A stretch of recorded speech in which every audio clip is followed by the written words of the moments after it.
Hello friends, তোমরা সবাই কেমন আছো? আশা করছি সবাই ভালোই আছো। তো নতুন একটি ভিডিওর সঙ্গে আমি চলে এলাম আজকে।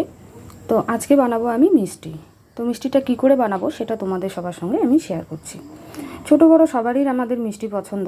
তো দেখো, আমি মিষ্টি বানানোর জন্য নিয়েছি এখানে 1/2 লিটার দুধ, 2 চামচ ময়দা, কিছু ব্রেডের পিস, চিনি, গুঁড়ো দুধ আর নিয়েছি 2টো এলাচ।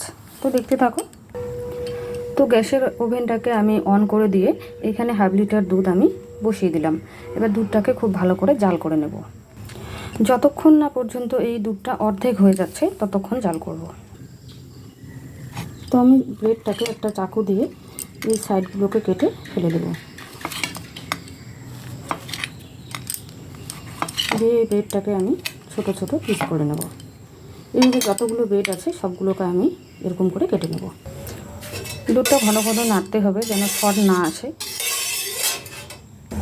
খুব সুন্দর একটা সেন্টের জন্য এখানে আমি একটা এলাচ থেতো করে দিয়ে দিলাম।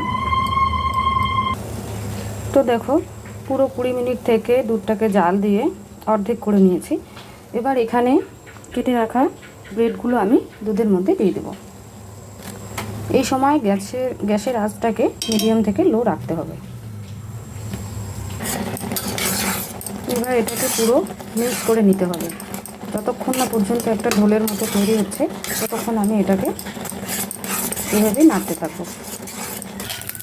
তো ফ্রেন্ডস দেখো, পুরো দুধটা শুকিয়ে গেছে। এবার এটাকে আমি কতক্ষণ ঠান্ডা হওয়ার জন্য রেখে দেবো। এবার আমি সুগার সিরাপ বানাবো। তার জন্য 1 কাপ চিনি নিলাম এবং যতগুলো চিনি নিয়েছি ততগুলো আমি জল দিয়ে দিলাম। এখানে 2টো এলাচ ফাটিয়ে দিয়ে দিলাম। এবার চিনিটা যতক্ষণ পর্যন্ত গলে না যায় ততক্ষণ আমি এভাবে নাড়তে থাকবো। তো ফ্রেন্ডস, আমার সুগার সিরাপটা রেডি হয়ে গেছে। কারণ সুগার সিরাপ বানানোর জন্য চিনির কোনো তার বানাতে হবে না, একটু আঠা চিপচিপে ভাব থাকলেই হয়ে যাবে।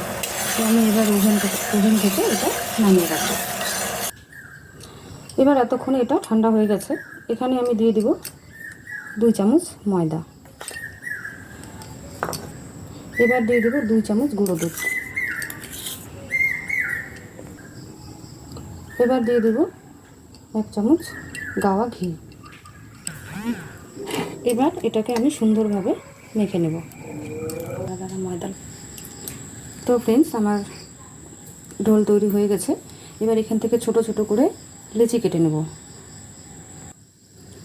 তো আমি হাতের তালুতে এইভাবে ঘি নিয়েছি। এবার মিষ্টির লেচিগুলো আমি করে নেব। তোমরা কেউ চাইলে লম্বা শেপে, কেউ গোল শেপে করতে পারো। তো আমি গোল শেপ নিচ্ছি। এভাবে সব মিষ্টির লেচিগুলো আমি করে নেব।